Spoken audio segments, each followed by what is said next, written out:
Hello दोस्तों, स्वागत है आपके अपने यूट्यूब चैनल जी के सर इसी में। आज आप लोगों के लिए लेखपाल परीक्षा 2022 के हिंदी प्रैक्टिस सेट लेकर आया हूं। तो आइए शुरू करते हैं पहले प्रश्न के साथ। पहला प्रश्न है, आपका भविष्य उज्जवल हो अर्थ की दृष्टि से वाक्य भेद है। तो इसका सही उत्तर होगा इच्छावाचक।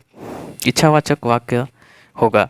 आपका भविष्य उज्जवल हो अर्थ की दृष्टि से वाक्य भेद इच्छावाचक वाक्य भेद होगा। बढ़ते हैं अगले प्रश्न की तरफ। अगला प्रश्न है प्रश्न संख्या 2। निम्न में कौन सा वाक्य कृतवाच्य है? तो ऑप्शन बी जो है, अध्यापक ने विद्यार्थी को पाठ पढ़ाया, यह इस प्रश्न का सही उत्तर होगा। अगले प्रश्न की तरफ बढ़ते हैं। अगला प्रश्न है, ल और स का उच्चारण किस स्थान से होता है? तो 4 ऑप्शन दिए गए हैं, कंठ, दंत, ओट्स, तालव्य। इसका सही उत्तर होगा दंत्य। ल और स का उच्चारण दंत से होता है। दिए गए विकल्पों से रिक्त स्थान के लिए सही विकल्प बताइए। यदि कवि ...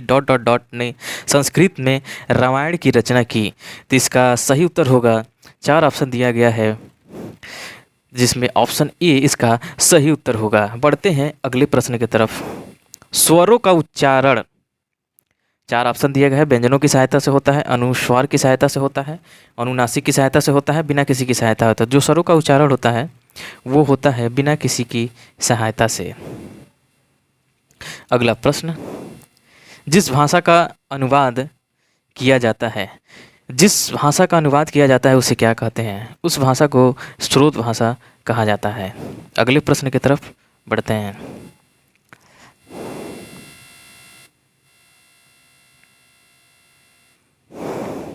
प्रस्तुत गद्यांश का शीर्षक बताइए। सॉरी, यह क्वेश्चन नहीं करना हम लोगों को। हाँ, नीचे वाला। नीचे दिए गए विकल्पों से रिक्त स्थानों के उचित मुहावरे का प्रयोग करना है। पुलिस को देखकर ... हो गया। तो पुलिस को देखकर चोर 9 2 11 हो गया। पुलिस को देखने के बाद चोर 9 2 11 हो गया। ऑप्शन ए सही उत्तर होगा इस प्रश्न का। बढ़ते हैं अगले प्रश्न की तरफ। निम्नलिखित शब्दों में कौन सा शब्द सूर्य का पर्यायवाची नहीं है? तो यहाँ पे सूर्य का पर्यायवाची नहीं होगा सुधाकर।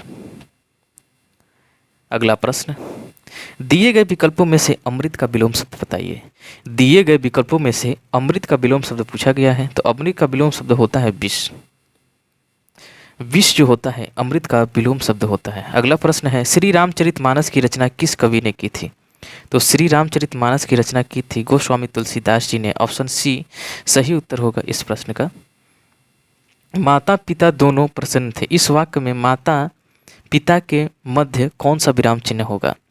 माता पिता के मध्य कौन सा चिन्ह होगा? अल्प विराम होगा, योजक चिन्ह होगा, अद्रव विराम होगा या निर्देशक चिन्ह होगा? तो इस प्रश्न का सही उत्तर होगा ऑप्शन सी, योजक चिन्ह होगा। अगला प्रश्न, हिंदी को भारत की राजभाषा कब बनाया गया था? हिंदी को भारत की राजभाषा कब बनाया गया था? तो वो दिन था 14 सितंबर 1949।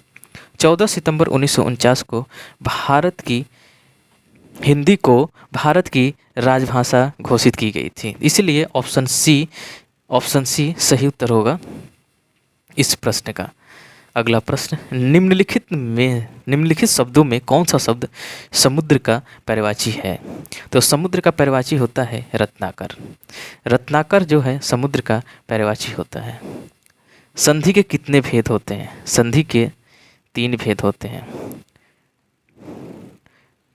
स्वर संधि, व्यंजन संधि और विसर्ग संधि। बढ़ते हैं अगले प्रश्न की तरफ। प्रतिध्वनि में कौन सा उपसर्ग है? प्रतिध्वनि में कौन सा उपसर्ग है? तो प्रतिध्वनि में प्रति उपसर्ग लगा हुआ है। बढ़ते हैं अगले प्रश्न की तरफ। कारज किस प्रकार का शब्द है? कारज किस प्रकार का शब्द है? तो यह है अर्ध तत्सम। सॉरी दोस्तों, जूम आउट हो गया थोड़ा सा क्वेश्चन। अगले प्रश्न की तरफ चलते हैं। लड़का कौन सी संज्ञा है? लड़का कौन सी संज्ञा है? तो लड़का है पूरे जाति का बोध कर रहा है, तो वो जातिवाचक संज्ञा है। प्रश्न संख्या 22, प्रयोग के आधार पर शब्द कितने प्रकार के होते हैं? तो प्रयोग के आधार पर शब्द 2 प्रकार के होते हैं। चलिए बढ़ते हैं अगले प्रश्न की तरफ। इसको थोड़ा जूम इन कर लेते हैं।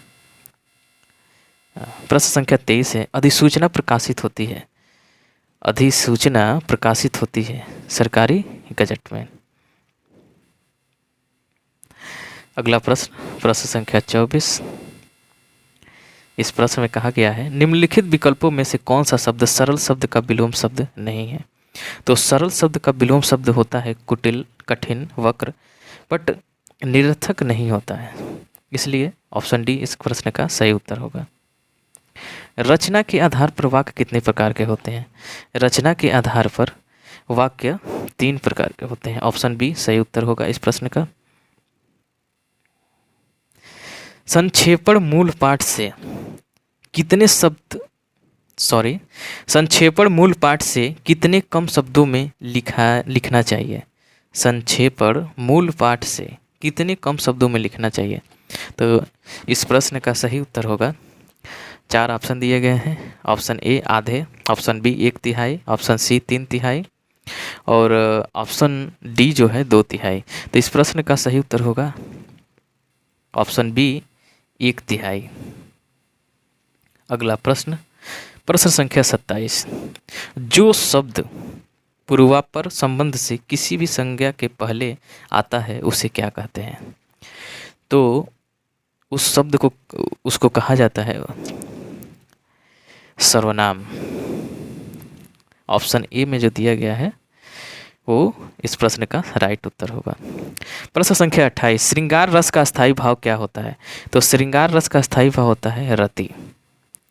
तो यहाँ पे यूपी लेखपाल 2022 हिंदी प्रैक्टिस सेट लेकर मैं आया था। तो यहाँ पे ये ख़त्म होता है।